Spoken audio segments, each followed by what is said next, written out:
Hi guys, thanks for joining me again, Nicole Brule-Walker, your movement mentor. So today I'm going to show you an exercise for the neck. And so we've all done those traditional neck stretches where you tilt your head to the side and you're trying to stretch into it.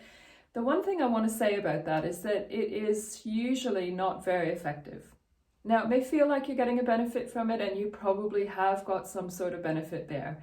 The big problem with that is that our head is the heaviest part of the body, and when you go into that exercise, when you go into that position, your body's putting the brakes on because your neck perceives that there is a problem and that it doesn't want to go through any pain, it doesn't want to have any further injuries, so it's going to tighten a little to protect it.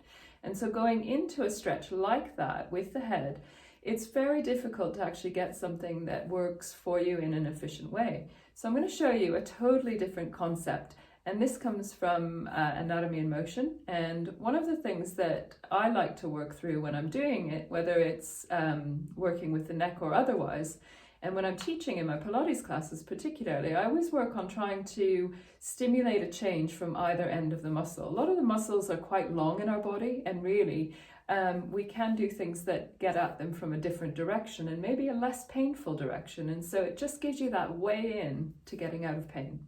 So I'm going to go up into standing. And if you just take your feet so they are hip distance apart, and you're going to fold your elbows and tuck them in at your sides. Hands are going to be palms up. Now this is a little bit like an archer. So as I send one arm forward, I'm going to pull back with the other elbow, and I'm turning my whole body. And then I'm going to switch. And so I'm always looking forwards. And so what's happening here is the head and neck are staying still while the rest of the body is rotating underneath it. And so we want that rotation to go through the rib cage, through the pelvis, so you can see I'm turning my hips. I should be feeling this all the way down into my feet, so I want one arch lifting and one arch dropping as I go through this rotation. Now I'm going to move to my side so you can see it from a side view. So rotate and rotate, but you're always looking forward at those fingertips as you go into it. And so it's never forced.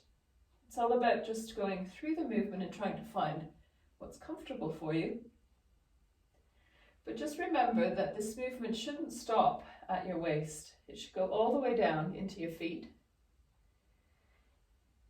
And although I don't like to work with numbers, try doing this 8 to 10 times.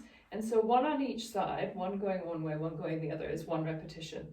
Do another 9 of those, and do this 2 or 3 times a day, and then recheck your neck movement, particularly the rotation, because that's the aspect that we're trying to work for in this, and just see if it feels easier. So we always want to test to see where we are to start with, do the exercise, test again at the end, because then you can see the difference that it's made. So if you're liking my videos, that's great. Subscribe, tell your friends, and I'll see you next time.